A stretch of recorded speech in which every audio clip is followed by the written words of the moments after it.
Hi friends, எல்லாருக்கும் வணக்கம். December மாத நடப்பு நிகழ்வு பார்க்குறோம். அந்த வரிசையில் டிசம்பர் 20, 21ஆம் தேதிக்குள்ள நடப்பு நிகழ்வு பார்ப்போம்.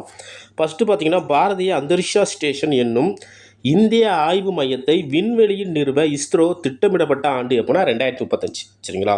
ஸோ விண்ணில் வந்து ஒரு ஆய்வு மையம் நிறுவ போகிறாங்க. அதோட பேர் என்னென்னா பாரதிய அந்தரிக்ஷா ஸ்டேஷன் அப்படிங்கிற ஒரு நிறுவனத்தை வந்து, அதாவது அப்படி ஒரு மையத்தை வந்து விண்வெளியில் வந்து நிறுவ போகிறாங்க. ஸோ எந்த ஆண்டுக்குள்ளே நிறைவேற்றி முடிக்க போகிறாங்கன்னா 2035. சரிங்களா? ஸோ அதேமாதிரி பாருங்கள், விண்வெளிக்கு மனிதர்களை அனுப்பும் முன்னோட்ட முயற்சியாக ஸ்பேடெக்ஸ் ஆய்வு திட்டம் இறுதி கட்டத்தை ஒன்று எட்டியுள்ளது. சரிங்களா?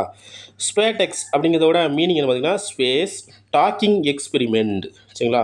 Space docking experiment. அடுத்து பார்த்தீங்கன்னா, இதற்காக 400 கிலோ எடை கொண்ட சேசர் மற்றும் டார்கெட், சரிங்களா, சேசர் மற்றும் டார்கெட் என்னும் 2 விண்கலங்களை இஸ்ரோ வழிகாட்டுதலால் தனியார் நிறுவனம் வந்து வடிவமைத்துள்ளது. சரிங்களா? என்ன 2 விண்கலம்னா சேசர் மற்றும் டார்கெட். சரிங்களா?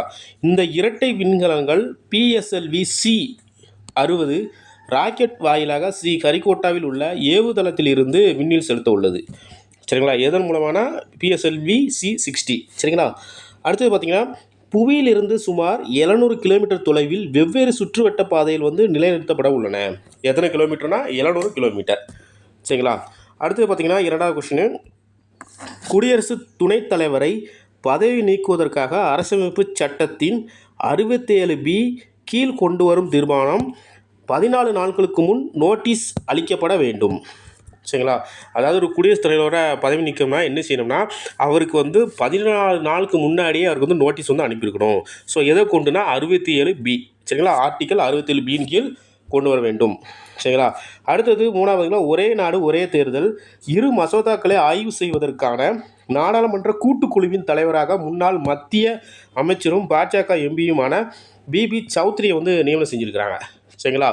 எது நாடாளுமன்ற கூட்டுக்குழுவின் தலைவர் யாருன்னா BB சௌத்ரி. சரிங்களா? ஸோ அந்த சௌத்ரியை வந்து யார் நியமனம் செஞ்சுருக்காங்க பார்த்தீங்கன்னா, மக்களவைத் தலைவர் ஓம் பிர்லா வந்து நியமனம் செஞ்சுருக்கிறாங்க. இவர் இதுக்கு முன்னாடி என்ன செஞ்சுருக்காங்கன்னா, பிரதமரின் முதலாவது அரசியல் வர்த்தகத்துறை இணையமைச்சராக பதவி வைத்தார். சரிங்களா? அரசியல் வர்த்தகத்துறை இணையமைச்சராக பதவி வைத்தவர் தான் BB சௌத்ரி. சரிங்களா? அடுத்தது, நாடாளுமன்ற கூட்டுக்குழு உறுப்பினர் எண்ணிக்கை 39ஆக அதிகரிப்பு. சரிங்களா? இதற்கு முன் எத்தனை உறுப்பினர் இருந்தாங்கன்னா 31 இருந்திருக்காங்க. இப்போ 39ஆக அதிகரித்துள்ளது. சரிங்களா? ஸோ அதில் எத்தனை பேர் இருக்காங்க பார்த்தீங்கன்னா, பாஜக எம்பிக்கள் 12 பேர் இருக்கிறாங்க. தேசிய ஜனநாயக கூட்டணியை சேர்ந்த ஒரு 17 பேர் வந்து இருக்கிறாங்க. ஆக மொத்தம் 39 உறுப்பினர்கள் இருக்கிறாங்க. சரிங்களா? அடுத்தது பார்த்தீங்கன்னா,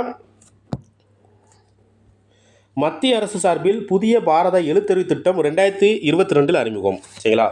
மத்திய அரசு சார்பில் வந்து புதிய பாரத எழுத்தறிவு திட்டம் எப்போ ஸ்டார்ட் பண்ணாங்க? 2022 வந்து ஸ்டார்ட் பண்ணியிருக்காங்க.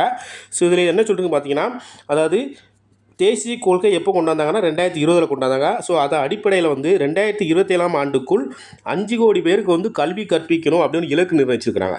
சரிங்களா? எத்தனை பேருக்குன்னா 5 கோடி பேருக்கு. அடுத்தது, கல்வி கற்பதற்காக 15 வயதிற்கு மேற்பட்டோருக்கு வந்து தன்னார்வலை கொண்டு அடிப்படை எழுத்தறிவு பயிற்சி கொடுக்கப்படும் அப்படின்னு இதில் சொல்லியிருக்கிறாங்க.